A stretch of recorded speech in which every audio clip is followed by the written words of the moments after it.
최근 멸종 위기 어종인 여울마자 복원구역에서 퇴적토 준설 공사가 진행됐었죠.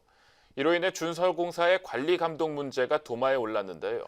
지난해 경남 지역에서만 이뤄진 퇴적토 준설 공사가 450건에 달하는 만큼 이에 대한 관리 시스템 마련이 필요하다는 목소리가 나오고 있습니다.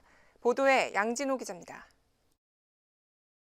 산청군 생초면의 여울마자 복원지에서 이뤄진 퇴적토 준설 공사. 지난해 5월 복원 사업이 진행됐을 때 산청군도 행사에 참석했지만 공사 허가 시점엔 이러한 사실이 전혀 공유되지 못했습니다. 더욱이 공사가 허가 구역을 넘어 진행되고 있었던 상황.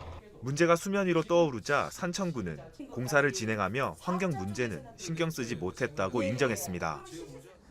그렇다면 10년 넘게 꾸준히 산청의 하천 전역에서 이뤄진 퇴적토 준설 공사는 제대로 진행된 것일까? 환경단체는 이 대목에서 하천 퇴적토 준설 공사에 대한 전수조사를 요구하고 있습니다. 지난해 경남에서 이뤄진 퇴적토 준설 사업은 모두 446건, 밀양에서만 47곳에서 퇴적토 준설이 진행됐고 양산에선 2022년까지 68곳의 하천에서 준설 공사가 이루어질 예정입니다. 이처럼 지역 대부분의 하천에서 준설 작업이 진행되는 이유는 해당 공사를 통해 수위를 조절하고 홍수 등 자연재해에 대비하기 위해서입니다. 더욱이 퍼올린 퇴적토는 지역 건설업체에 매각할 수 있어 세수 확보까지 가능한 일석이조의 효과가 있습니다.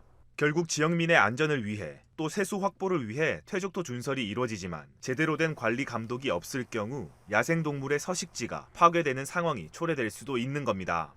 그걸 저희들이 볼 때는 대중물 준수 사업이 아니라 오히려 골재 판매 사업이라고 보거든요. 그런 측면은 자꾸 강을 파낼 게 아니라 강을 그대로 살리면서 그래야 거기 수생식물들이 살고 선배네. 그래야지 정화가 되는 건데 그 대중물 준설 사업 자체에 대해서 근본적으로 다시 한번 그 제고를 해달라고. 퇴적토 준설 사업은 이윤이 발생하다 보니 공사 허가 범위를 넘어 진행되기도 합니다. 또 지역 공공사업장에서 준설된 퇴적토를 사용하기도 해 해당 지자체들이 환경 영향 부분에 소홀한 측면도 있습니다. 실제 거제와 밀양의 경우 공사 범위 이탈이 적발돼 원상 복구 명령이 내려지기도 했습니다. 어느 정도는 퇴적물 중에서도 가치 있는 것들은 모래로서 재활용을 하고 나머지는 가는데 보통 퇴적물들은 일반 우리 공공사업의 성토용으로 모래하고 돌하고 섞이기 때문에 좋습니다. 그런 거에 쓰고 있는 상태입니다. 그럼 그 예산을 들여서 다른 데 사와야 되는 입장입니다. 재해 예방과 수질 개선 목적으로 진행되는 퇴적토 준설 사업. 목적과 달리 환경에 악영향을 주지 않도록 제대로 된 관리 감독 시스템 마련이 필요해 보입니다. SCS 양진호입니다.